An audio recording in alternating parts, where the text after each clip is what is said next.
Comienza la liturgia de la semana con el Padre Juan Molina.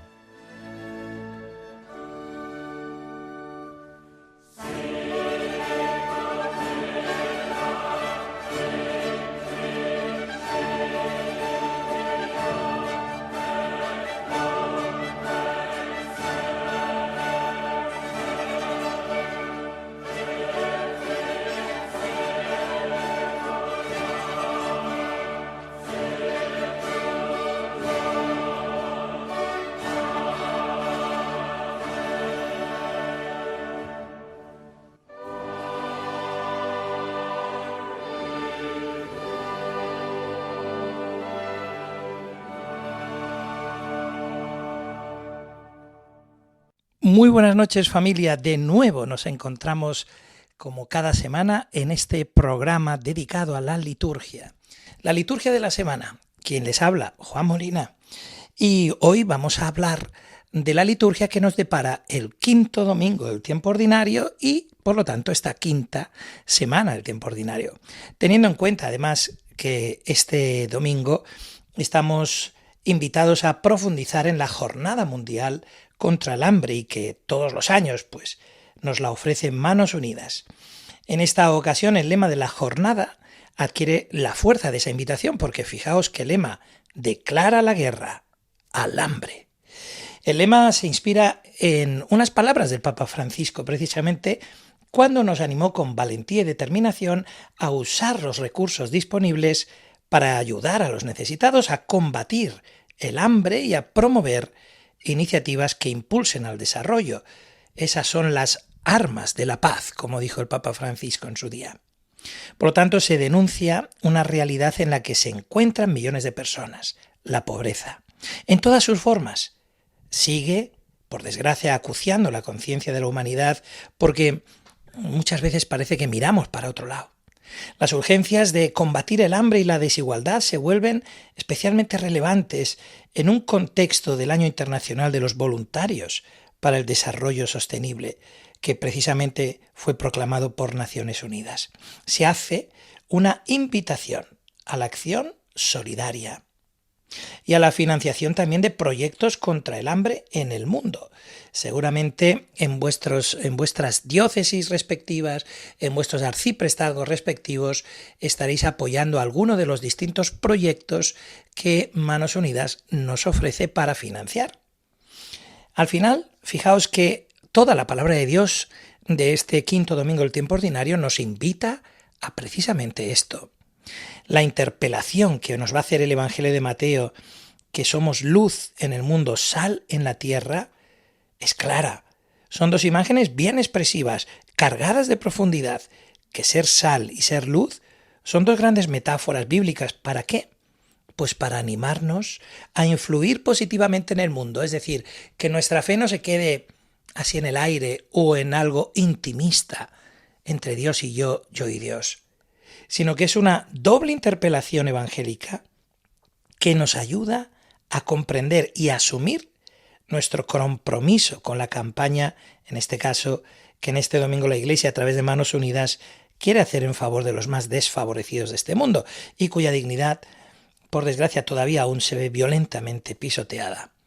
Por lo tanto, fijaos que el marco en el que vamos a iniciar la reflexión en torno a la liturgia y también la liturgia de la palabra de este quinto domingo del tiempo ordinario tiene mucho que ver con una liturgia que no solamente da gloria a Dios, sino que entiende que dando cuidados al hombre que lo necesita es la mejor forma también de dar gloria a Dios.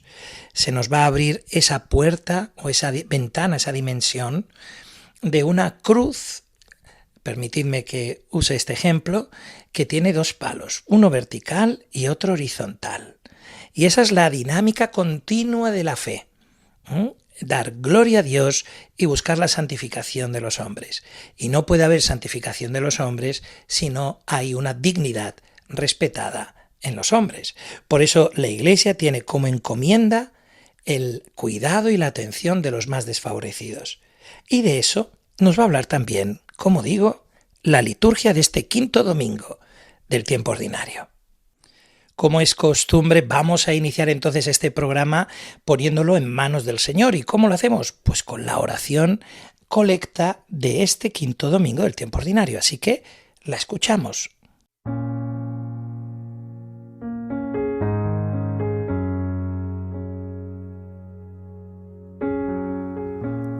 Protege, Señor, con amor continuo a tu familia, para que, al apoyarse en la sola esperanza de tu gracia del cielo, se sienta siempre fortalecida con tu protección. Por nuestro Señor Jesucristo, tu Hijo, que vive y reina contigo en la unidad del Espíritu Santo, y es Dios, por los siglos de los siglos. Amén.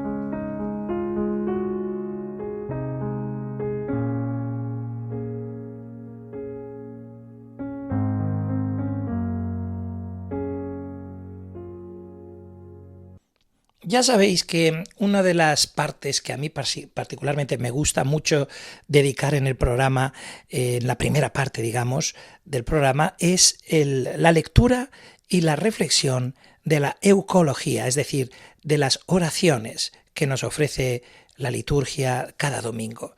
Hablamos de esas 3 oraciones presidenciales que hace el presidente de la Eucaristía, de la celebración, en nombre de toda la comunidad. Hablamos de la oración colecta, que es esta que hemos escuchado ahora en la oración. Hablamos de la oración sobre las ofrendas y la oración después de la comunión. Bueno, pues vamos a comentar brevemente cada una de ellas. La que hemos escuchado como apertura del programa, haciendo la oración, precisamente para que se haga presente entre nosotros el Espíritu Santo y de alguna manera este tiempo compartido pues nos sea de provecho, ¿verdad? Fijaos qué belleza. ¿Cómo empezaba esta oración? Hablaba con el verbo protege. Fijaos, el contexto de hoy, no lo olvidéis, contexto en Manos Unidas, contexto en el que veremos después en la liturgia de la palabra, cómo todo va a girar en torno al cuidado y la protección de los más débiles, de los más desfavorecidos.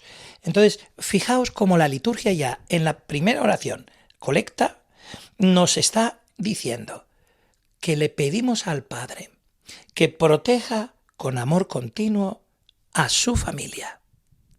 Me recuerda lo importante que es entender bien el bautismo, porque por medio del bautismo somos hechos hijos e hijas de Dios por adopción. Recordemos lo que decimos en el credo. A mí me gusta recordar esto mucho, porque creo que últimamente vivimos un tiempo de crisis dentro de la Iglesia en Occidente, donde muchas familias supuestamente cristianas, católicas, dudan sobre ciertas cosas como, por ejemplo, darle el bautismo a sus hijos, con la idea de que cuando sean mayores elijan. ¿Qué es eso? Fijaos qué significa no entender la importancia del bautismo. Fijaros, en el credo cada domingo decimos: creo en Jesucristo, su único Hijo. El único Hijo de la misma naturaleza que el Padre es Jesucristo. Por lo tanto, nosotros no somos por naturaleza hijos e hijas de Dios. Nosotros somos criaturas de Dios. ¿Y cómo podemos aspirar a ser hijos?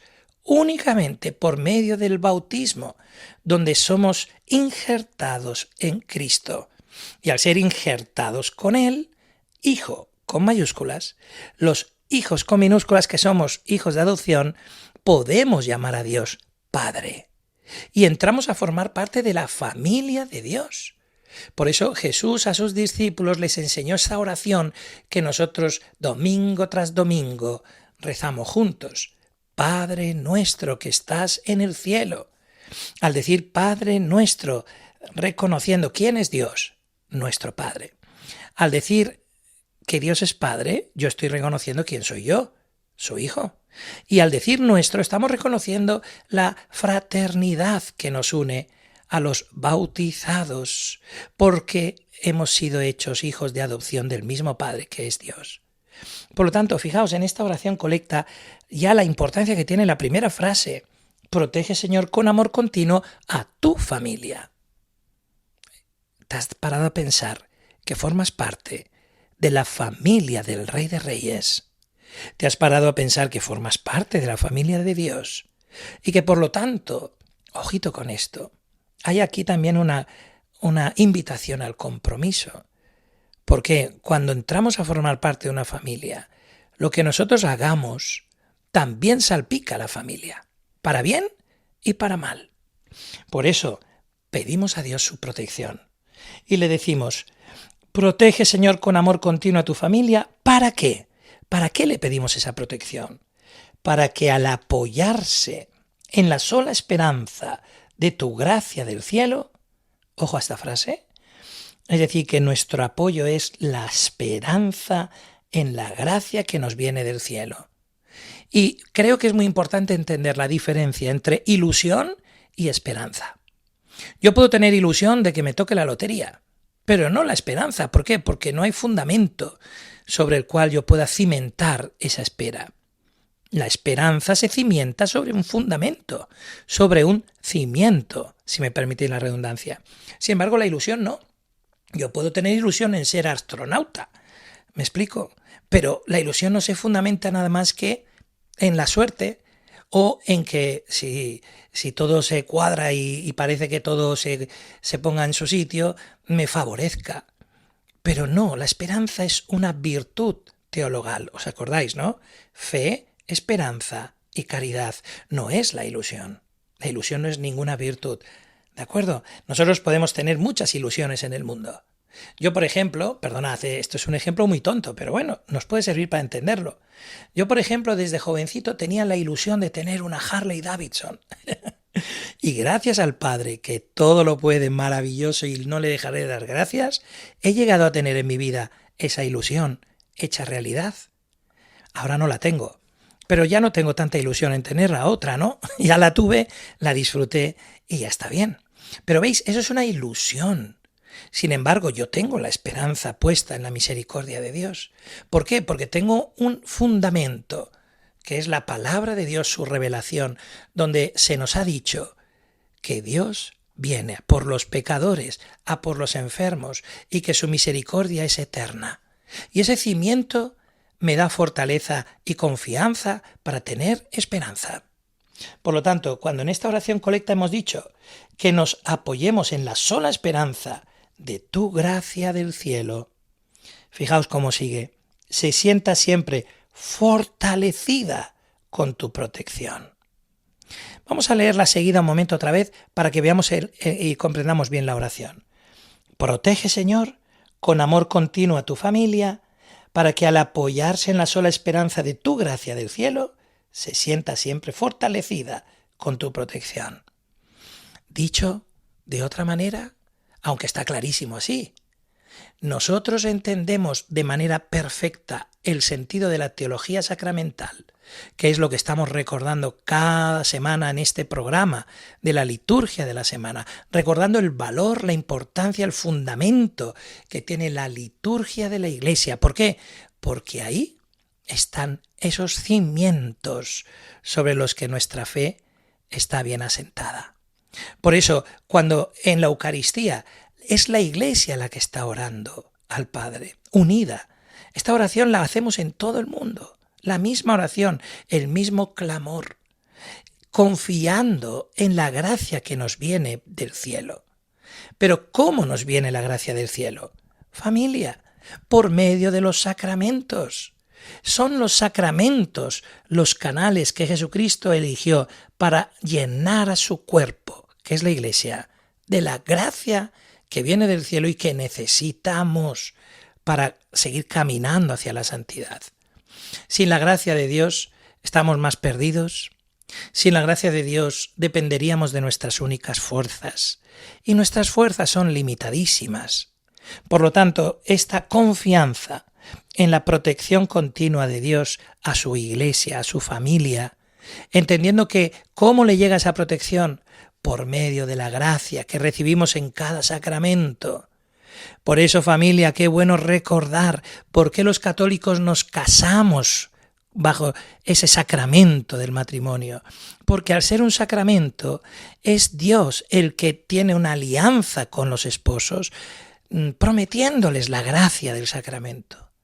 Porque si no, los esposos dependen de sus únicas fuerzas. Y luego pasa lo que pasa, ¿verdad? Sin embargo, si los esposos cimientan bien su vínculo matrimonial en Cristo y tienen a Cristo en medio, pues esa gracia del sacramento les va a ayudar en muchísimas ocasiones. Cuando nosotros entendemos que hemos pecado y vamos al sacramento del perdón, cabizbajos muchas veces porque volvemos a pecar de lo mismo. No somos originales ni para pecar. Pecamos de lo mismo siempre. Vamos, yo lo veo en mí y lo veo en la gente que se confiesa conmigo. Percibimos todos que pecamos de lo mismo. No es que cada vez que nos confesamos nos confesemos de un pecado distinto, ¿no? Y sin embargo, yendo cabizbajos, humillados y avergonzados por volver a pecar de lo mismo, sin embargo vamos también con la esperanza, la confianza en este sacramento maravilloso del perdón, donde Jesús nos ha asegurado su gracia por medio de la absolución sacramental. Y es ahí donde nuestra alma encuentra refugio y fortaleza, protección y ánimo a la hora de seguir combatiendo contra el pecado.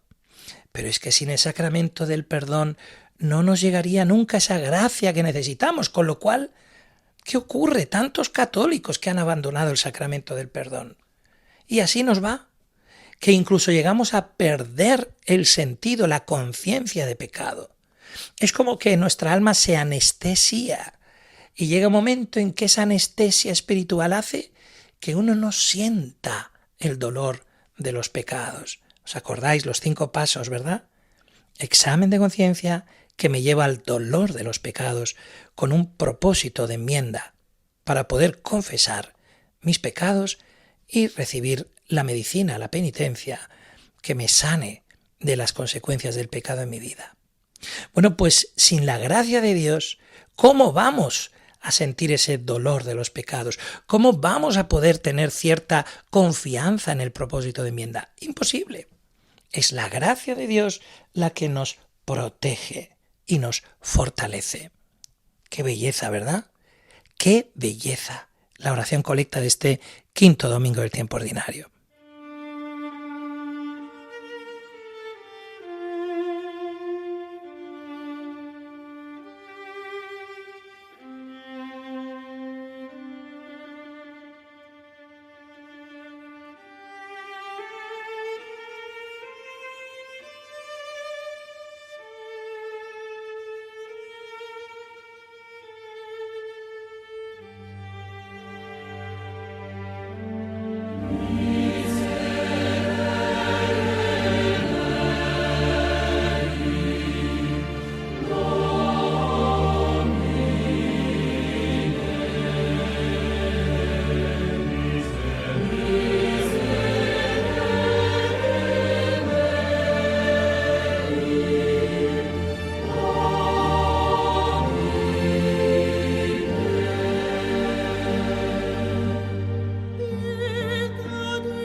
Vamos a escuchar ahora la oración sobre las ofrendas. Señor y Dios nuestro, que has creado estos dones como remedio eficaz de nuestra debilidad, concédenos que sean también para nosotros sacramento de vida eterna. Por Jesucristo nuestro Señor. ¿Veis? De nuevo en esta oración aparece la misma idea, el mismo concepto. Nosotros le pedimos al Señor y Dios nuestro que, habiendo creado este pan y este vino, estos dones, como un remedio eficaz de nuestra debilidad. ¿Ves?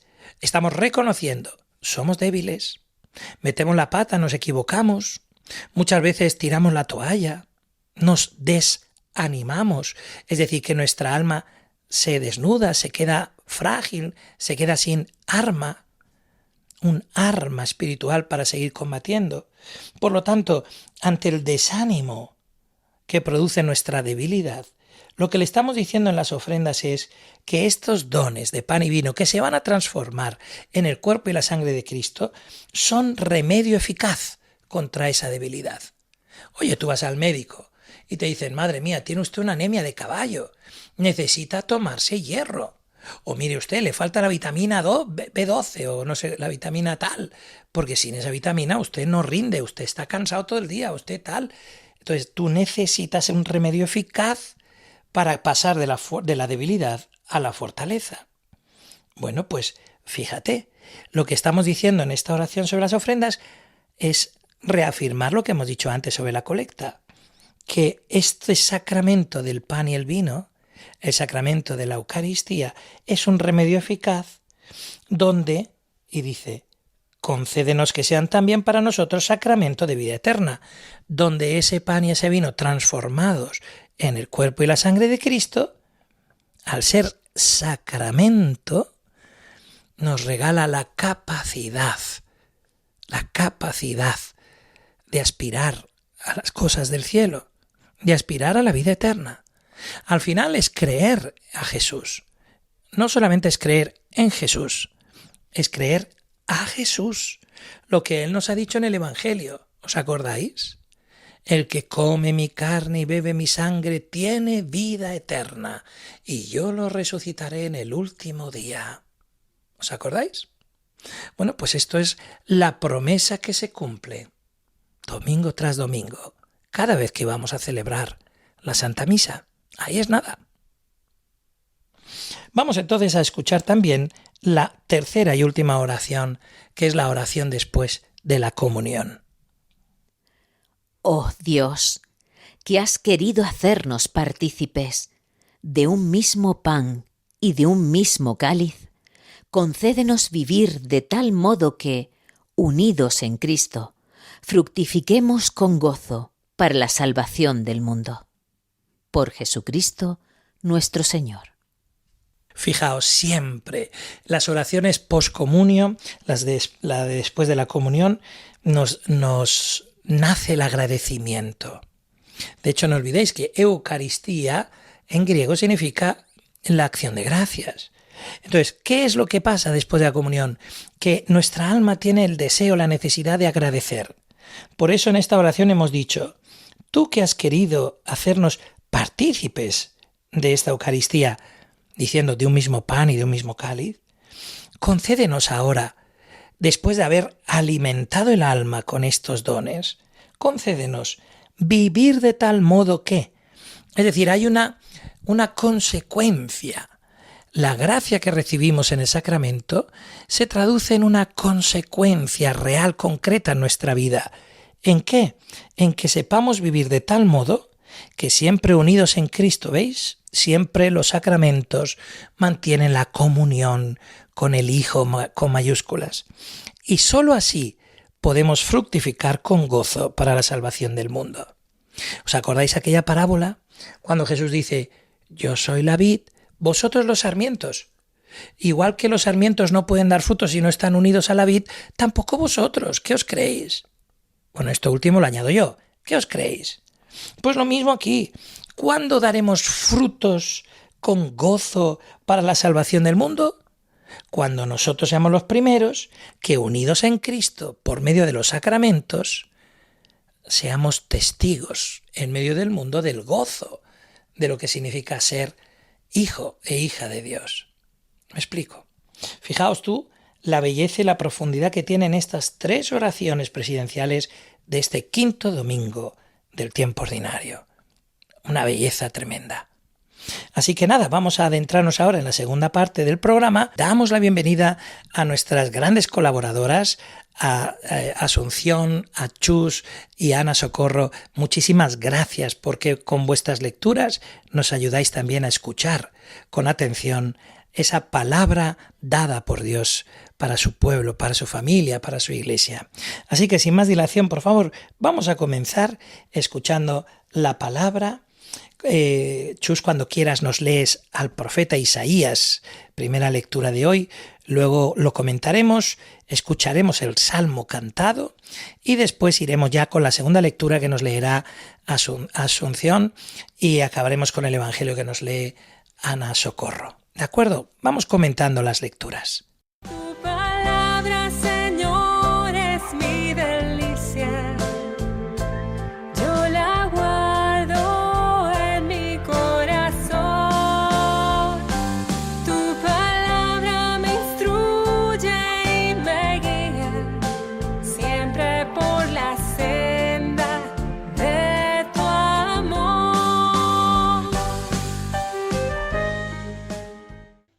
Lectura del libro de Isaías. Esto dice el Señor: parte tu pan con el hambriento, hospeda a los pobres sin techo, cubre a quien ves desnudo y no te desentiendas de los tuyos.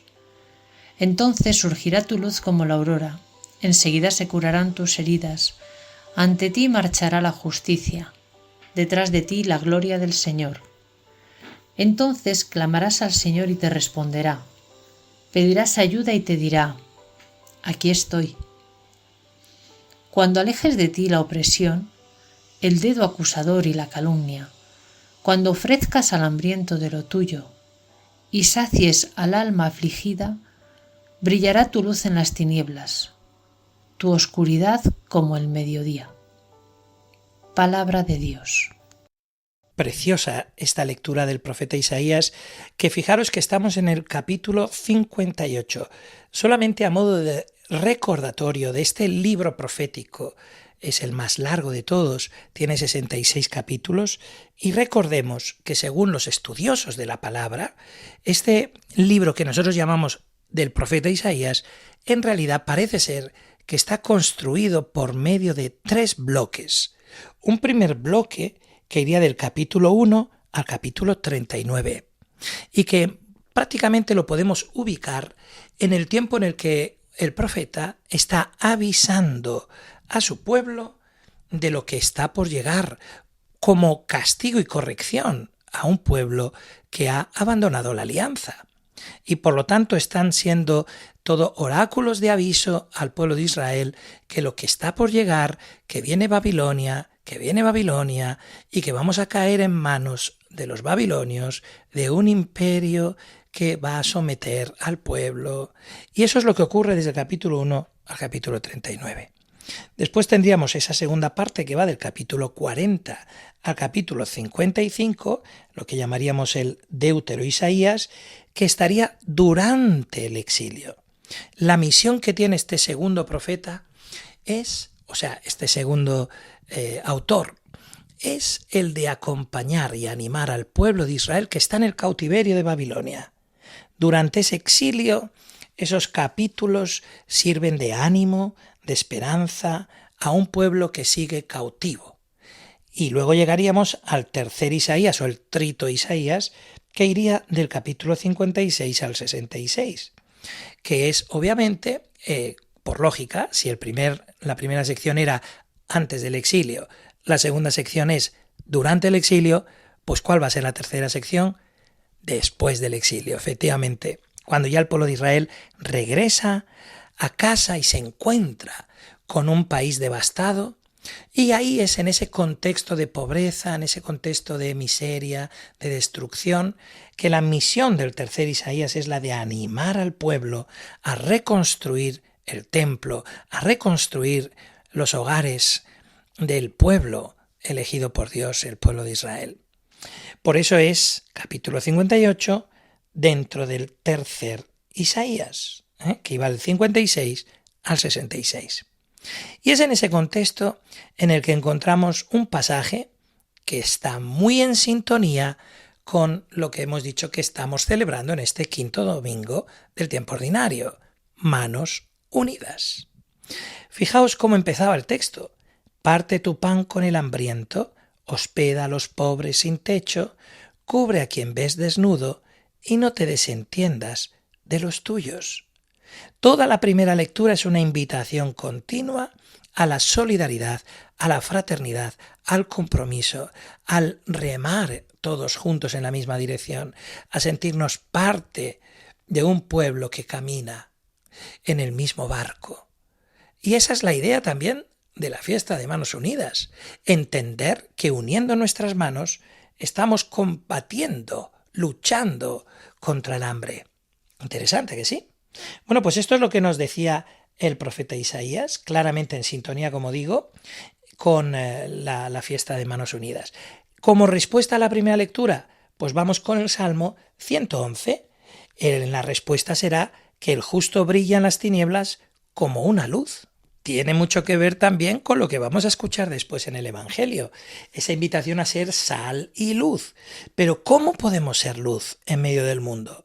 Pues siendo justos, clementes, compasivos, apiadándonos del necesitado, colaborando, ayudando a los desfavorecidos. Ese corazón compasivo es lo que agrada a Dios. Así que vamos a cantarlo con este Salmo 111, antes de escuchar la segunda lectura.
Dichoso el que se apiada y presta y administra rectamente sus asuntos.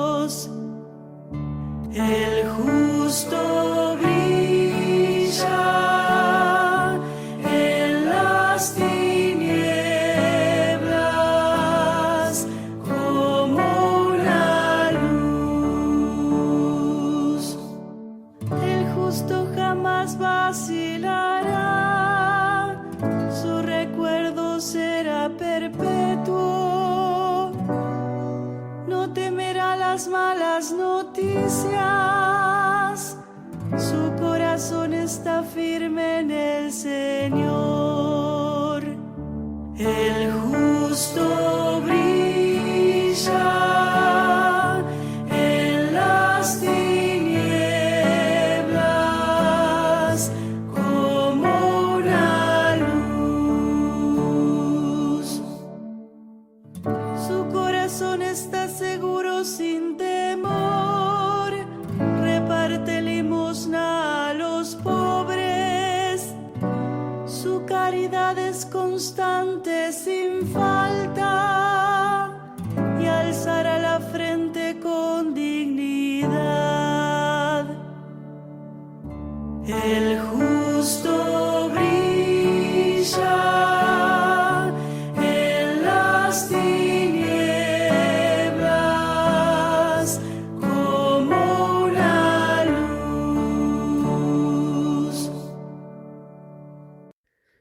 Lectura de la carta de San Pablo a los Corintios.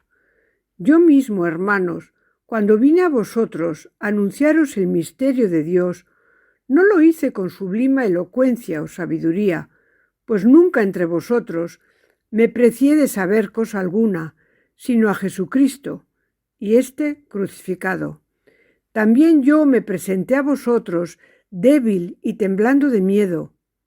Mi palabra y mi predicación no fue con persuasiva sabiduría humana, sino en la manifestación y el poder del Espíritu, para que vuestra fe no se apoye en la sabiduría de los hombres, sino en el poder de Dios. Palabra de Dios. Fijaos que esta segunda lectura de Corintios, de Pablo, a la comunidad de Corinto, en el capítulo 2, prácticamente al inicio, ya es como una carta de presentación de algo que va a ser una continua, una continua lección, ley en la predicación de Pablo. Y es la fuerza del poder de la cruz, la sabiduría de la cruz. Es decir, Pablo va a insistir continuamente en ese contraste entre la sabiduría del mundo y la sabiduría que viene de lo alto y que de alguna manera avergüenza al mundo ante un misterio, que es el misterio de la cruz. Algo que él mismo, en varias ocasiones, en distintas cartas a distintas comunidades, va a repetir continuamente. Todo lo estimo basura con tal de ganar a Cristo. Y yo, como un engendro, aquí estoy, dando testimonio del Evangelio, es decir, de la buena noticia de aquel que me salvó, que me llamó a pesar de mis incoherencias y mis debilidades. Por eso es una invitación clara también a poner como modelo a la comunidad cristiana en el sentido más profundo de lo que la palabra realmente quiere transmitir, trasladar el mensaje del Cristo crucificado para comprender también la gloria de ese Cristo crucificado. Por eso en esta segunda lectura, fijaos que cuando Pablo habla, le dice: yo, cuando vine a vosotros, no lo hice tampoco con grandes elocuencias ni sabidurías, sino que mi gran sabiduría, mi gran testimonio es que conozco a Cristo crucificado. Por lo tanto, es una manera de, como una carta de presentación, como hemos dicho, de decir: mira, yo lo que vengo a contaros no lo hago porque sea yo aquí el que mejor habla, el que os va a persuadir, el que os va a camelar, sino que lo que yo os cuente no viene de sabiduría humana, sino que viene del poder del Espíritu. Y del mismo modo que a Pablo el Espíritu le dio la fortaleza para dar testimonio ante los hombres del poder de Dios, también a ti y a mí el Espíritu quiere fortalecernos para que seamos testigos del Evangelio sin miedo, para que podamos hacer realidad lo que ahora vamos a escuchar en el Evangelio, ser sal y luz en medio de un mundo a menudo en tinieblas, en un mundo a menudo confuso, donde no sabe distinguir la verdad de la mentira, donde a lo malo llaman bueno y a lo bueno llaman malo. Y en ese mundo, tú y yo estamos llamados a ser testigos de Cristo y este crucificado. ¿Cuánto tiempo pasamos, familia, al lado del crucificado para comprender el poder de su gloria en la resurrección?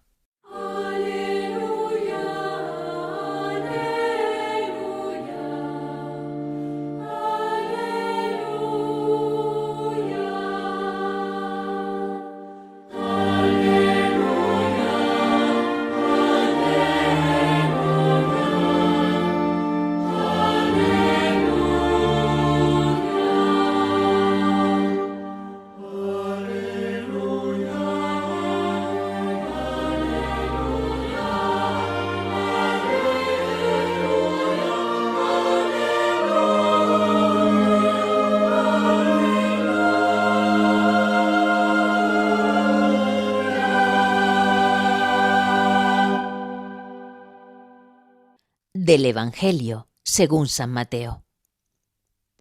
En aquel tiempo dijo Jesús a sus discípulos: Vosotros sois la sal de la tierra, pero si la sal se vuelve sosa, ¿con qué la salarán?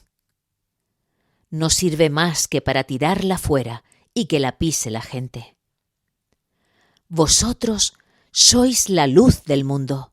No se puede ocultar una ciudad puesta en lo alto de un monte. Tampoco se enciende una lámpara para meterla debajo del celemín, sino para ponerla en el candelero y que alumbre a todos los de casa. Brilla así vuestra luz ante los hombres, para que vean vuestras buenas obras y den gloria a vuestro Padre que está en los cielos. Palabra del Señor. Madre mía familia, qué belleza siempre esta perícopa. Acordaos que perícopa es un trocito extraído del Evangelio.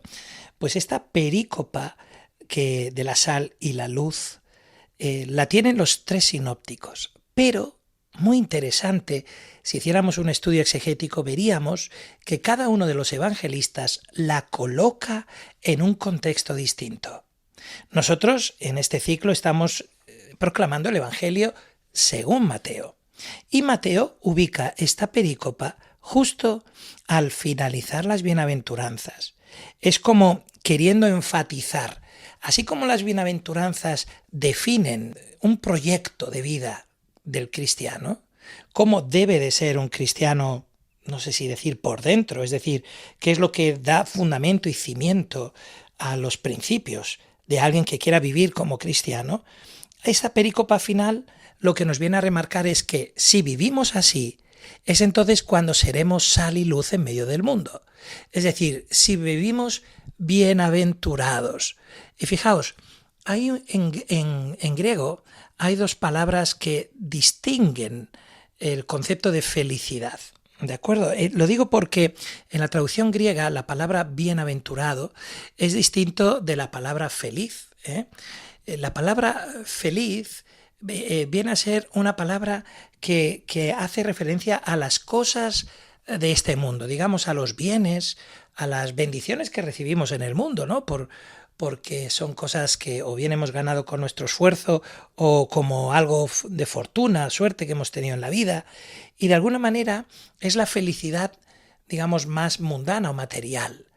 Y esa felicidad es distinta de la felicidad que viene del cielo, la que es fruto de la gracia. Entonces, ¿por qué es importante entender esto? Porque precisamente cuando dice Jesús, ¿dónde está la felicidad? La felicidad que viene del cielo, utiliza la palabra Macario, Macarios. Es distinto el concepto. Una cosa es Macarión, que significa bienaventurado porque es una felicidad que viene de la bendición de Dios, de la gracia de Dios.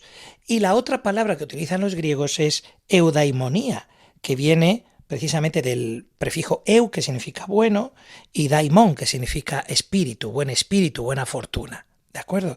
Por lo tanto, cuando Mateo nos dice, vosotros sois sal y luz, y lo ubica después de las bienaventuranzas, nos está queriendo decir que si nosotros vivimos llevados por la voz del Espíritu, bienaventurados, es entonces cuando nos convertimos en sal y luz en el mundo, y la consecuencia, el fruto de ser sal y luz en el mundo, que no es por nuestras fuerzas o por nuestros méritos, sino por vivir en sintonía con la gracia que viene de lo alto, con la bienaventuranza del cielo. Es entonces cuando este versículo 16 del capítulo 5 de Mateo es el culmen de esta perícopa, porque así brillará nuestra luz ante el mundo, para que viendo nuestras buenas obras den gloria al Padre que está en los cielos. Ad maiorem Dei gloriam, para mayor gloria de Dios, que todo en nuestra vida sea para mayor gloria de Dios. Qué bueno, familia, qué importante. Por eso, en el contexto en el que estamos leyendo también toda la palabra de este domingo quinto del tiempo ordinario, la fiesta de Manos Unidas, qué bueno entender que esa solidaridad humana, esa fraternidad con los más desfavorecidos, es también parte del proyecto cristiano, porque así somos sal y luz en medio de un mundo donde normalmente los más poderosos y enriquecidos dan la espalda a los más desfavorecidos. Y la gloria de Dios está en que el hombre viva y viva con dignidad. Así que todo lo que hagamos para defender la dignidad del ser humano, para vencer todo lo que le empobrece, todo lo que le humilla, y luchemos por la dignidad y la convivencia fraterna, estaremos siendo sal y luz en medio del mundo. Así que ánimo, familia, y seamos generosos en esta colecta de Manos Unidas en este quinto domingo del tiempo ordinario.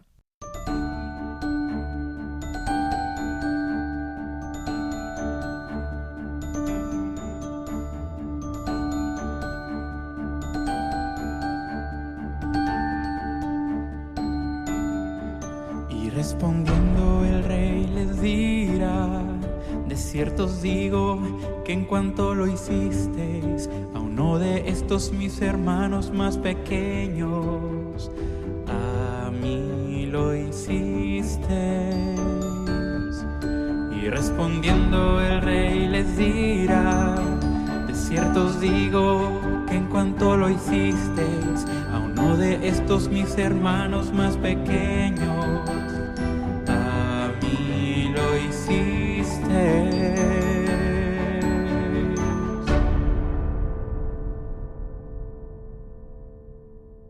Observamos entonces qué nos depara la liturgia de esta semana quinta del tiempo ordinario. El lunes, día 9, es un día de feria.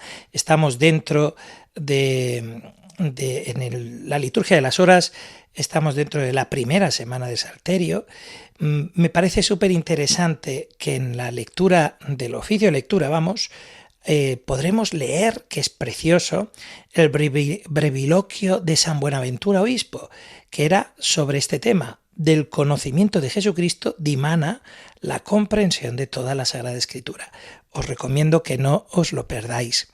Recordemos que estamos entonces con el leccionario tercero par y que este lunes 9 no nos depara especialmente ninguna festividad así más remarcable que otras. Quizá recordar que obviamente para la comunidad de las benedictinas, que el martes 10 celebramos la memoria obligatoria de Santa Escolástica, que era la hermana de San Benito, pues claro, obviamente para las benedictinas es solemnidad y por lo tanto ya a partir de la hora nona celebrarán esa celebración litúrgica de Santa Escolástica Virgen. Las lecturas de este lunes, donde vamos a escuchar Primera de Reyes, que es con lo que vamos a empezar esta semana, el capítulo 8, y el Evangelio de Marcos en el capítulo 6, pues esas lecturas básicamente nos van a invitar a volver a lo esencial, la presencia de Dios en medio de su pueblo y a la pureza del corazón. Y llegaríamos entonces a este martes 10, como hemos dicho, con la memoria obligatoria de Santa Escolástica, hermana de San Benito, en el oficio de lectura muy interesante los diálogos de San Gregorio Magno Papa, pudo más porque amó más, fíjate qué frase más bonita, ¿no? Pudo más porque amó más. Estaremos haciendo en la primera semana del Salterio, pero retomando tanto de la memoria como del martes de la quinta semana del tiempo ordinario. Y las lecturas extraídas del leccionario tercero par, pues volvemos de nuevo con Primera Reyes 8 y Marcos, nos invitan a revisar dónde ponemos el centro de nuestra fe. Mandar un abrazo enorme a las comunidades de benedictinas y benedictinos y a los cistercienses y las cistercienses, que recordemos que las hermanas benedictinas celebran la solemnidad de Santa Escolástica. Sin embargo, los hermanos benedictinos celebran una fiesta con Santa Escolástica. Y los cistercienses celebran una memoria obligatoria, como el resto. Igual que las monjas cistercienses pueden celebrar ad libitum la memoria como fiesta, la memoria de Santa Escolástica. ¿De acuerdo? Los premonstratenses, sin embargo, celebran la fiesta de San Hugo, abad.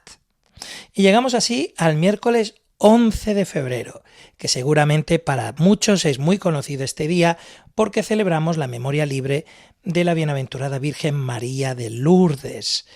Interesante también en la liturgia de las horas, el oficio de lectura, las cartas de San Ambrosio Obispo. Somos herederos de Dios y coherederos con Cristo. O si cogemos de la memoria, de una carta de Santa María Bernarda Subirús, Virgen, o Subirú, no sé cómo se pronuncia, la Señora me habló. Recordemos que este día, el 11 de febrero, es la Jornada Mundial del Enfermo, que es una jornada pontificia y dependiente de la Conferencia Episcopal Española, y es obligatoria esta jornada. Es una celebración de la liturgia del día, aunque sí que es cierto que por utilidad pastoral, a juicio del rector de la Iglesia o del sacerdote que celebre, se puede usar también el formulario por los enfermos, haciendo una alusión en la monición de entrada y en la homilía y en las intenciones de la oración universal. ¿De acuerdo? Las lecturas en este día pues nos animan a reconocer que el centro de la fe está en el corazón humano. Después de la hora nona, en mi ciudad natal, en Barcelona, comienza la celebración litúrgica de Santa Eulalia, que es virgen y mártir y que es la patrona de la ciudad condal de Barcelona, por lo tanto, de rojo, Santa Eulalia mártir. Para los benedictinos, la memoria libre de San Benito de Aniano, abad, igual que para los cistercienses. Para las hermanas de Belén es memoria obligatoria Nuestra Señora de Lourdes. Y bueno, en Orense pues celebraremos también el aniversario, por hacer el mención, del presidente precisamente de la Conferencia Episcopal en la Delegación de Liturgia. Estamos hablando de Monseñor José Leonardo Lemos, obispo desde el 2012. ¿De acuerdo? Para los trapenses, San Benito de Aniano abad es memoria libre. Llegamos así entonces al jueves 12, que es misa de feria, donde las lecturas nos van a hablar de la conversión y de la fe auténtica. Ya hemos dicho que el 12 de febrero en Barcelona es la patrona de la ciudad, Santa Eulalia, y llegamos entonces al viernes 13 de febrero, ojito con el oficio de lectura, uno de los sermones de San León Magno Papa, donde el tema es reconocer la dignidad de tu naturaleza, y es una preciosidad altamente recomendable. Las lecturas nos hablarán, nos invitarán a volver a la confianza plena en Dios. Y nuestros hermanos pasionistas celebran este día la solemne conmemoración de la pasión de nuestro Señor Jesucristo en rojo, solemnidad, y la prelatura de la Santa Cruz y del Opus Dei celebran ya en este día a los santos Cirilo, monje, y Metodio, obispo, como fiesta. Precisamente, es que el 14 de febrero vamos entonces a celebrar esa festividad de San Cirilo y San Metodio. Fueron dos hermanos, nacidos en Tesalónica, enviados por el obispo Focio de Constantinopla a Moravia, la actual Chequia, para predicar la fe cristiana, y allí crearon un sistema de signos propios para traducir del griego a la lengua eslava las escrituras. Es conocido como el alfabeto cirílico. En un posterior viaje a Roma, Cirilo, que antes se llamaba Constantino, enfermó y, habiendo profesado como monje, murió en ese día en el año 869. Metodio fue constituido obispo de Sirmium y evangelizó la región de Panonia, muriendo en Belgerat el 6 de abril de 885. Estos hermanos son como un puente espiritual entre la tradición oriental y la occidental, que confluyen en esa única y gran tradición de la Iglesia Universal. Por eso, en la liturgia de las horas, el oficio de lectura, escucharemos de la vida eslava de Constantino Cirilo un tema muy hermoso. Acrecienta tu Iglesia y reúne a todos sus miembros en la unidad. Interesante, ¿verdad? Las lecturas, pues San Pablo, que nos recordará que el anuncio de la salvación debía alcanzar a todos los pueblos. O sea que viene perfecto al hilo de lo que acabamos de decir de San Cirilo y San Metodio, que no dejaron de predicar y de traducir la liturgia y la escritura al pueblo eslavo para que llegara fácilmente el Evangelio a todos los pueblos, ¿no? Así que hermosa fiesta esta de San Cirilo y San Metodio. Recordemos entonces que ya a partir de la hora nona comenzaremos la celebración litúrgica del sexto domingo del tiempo ordinario.